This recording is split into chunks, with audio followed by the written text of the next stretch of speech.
So the big question is, what are you trying to accomplish right now? What are you working on?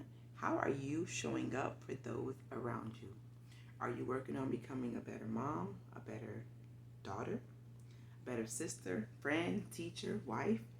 Whatever it is, just know that there is always room for improvement. I recently discovered that we should be lifelong learners, always working on something, always reading something, always listening, learning something new. So, where are you and how can I help? Hopefully, this channel helps you find some of your answers. My name is Tamaya, and welcome to Maya's Minute.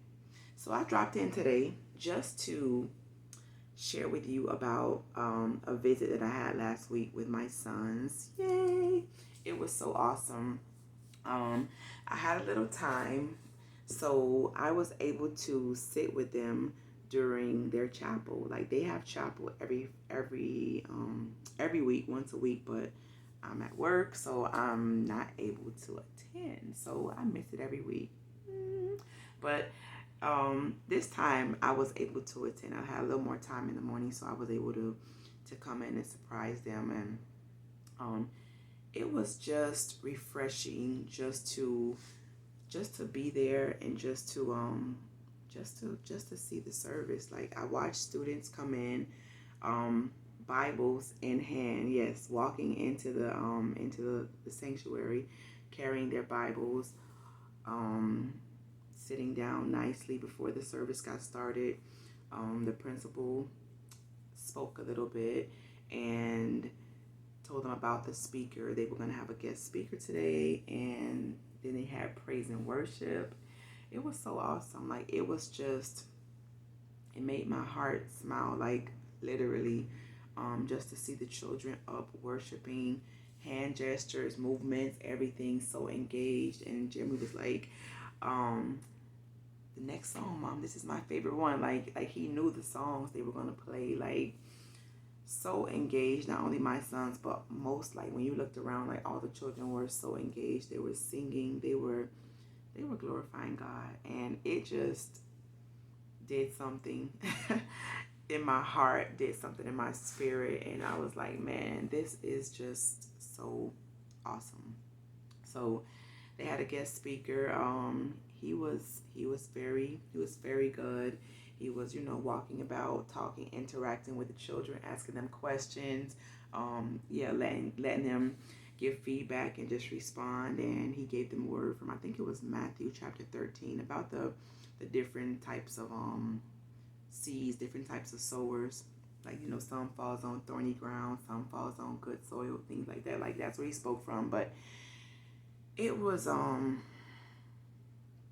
I don't know. I don't know if I have a word to describe my experience, but it was, other than refreshing, it was beautiful.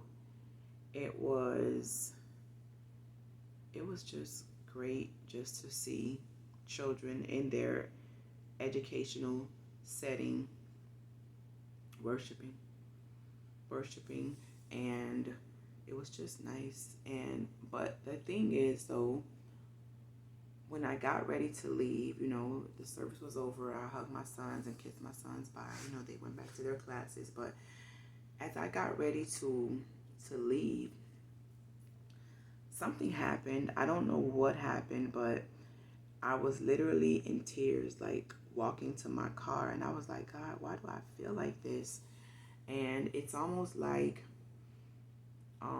I just thought about how we in public school, how we do education.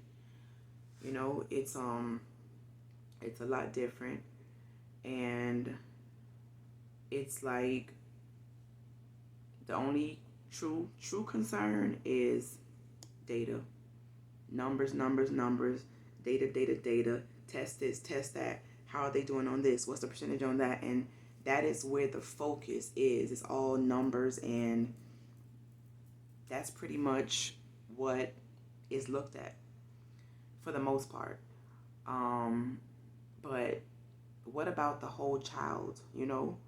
What about their hearts? Like that is what I was feeling. That's what I was experiencing when I left. When I was in tears, I was just thinking that it's wrong. The whole system is wrong, and we've been doing it very, very wrong for a very long time. Because you can have data, you can have numbers, but in the grand scheme of things, if we don't deal with this, if we don't deal with their hearts, um, if we aren't training them and teaching them how to love one another, how to have a conversation with one another, how to treat one another, how to interact with one another, um, just basic things. And you can't even get to teach. You can't even get to scores and data and numbers if you don't address the whole child, because you have to have a certain atmosphere. You have to have a certain setting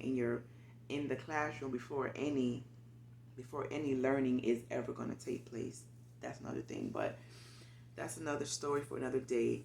But yeah, I just felt, I don't know if the word is burden. That's the only word I could really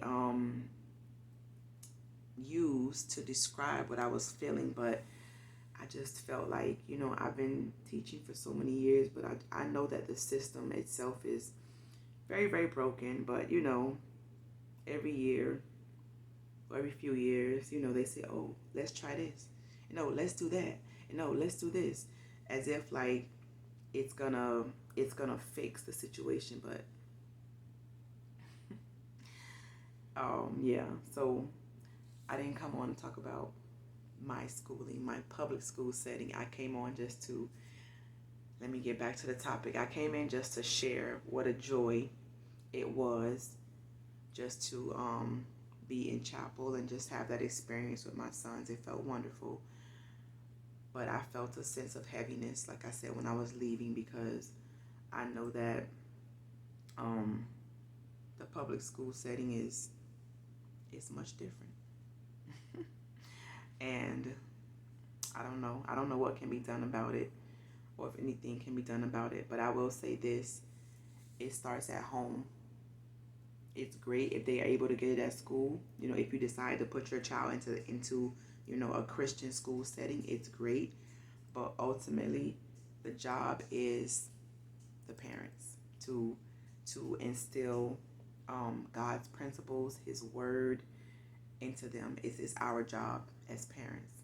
So, love you.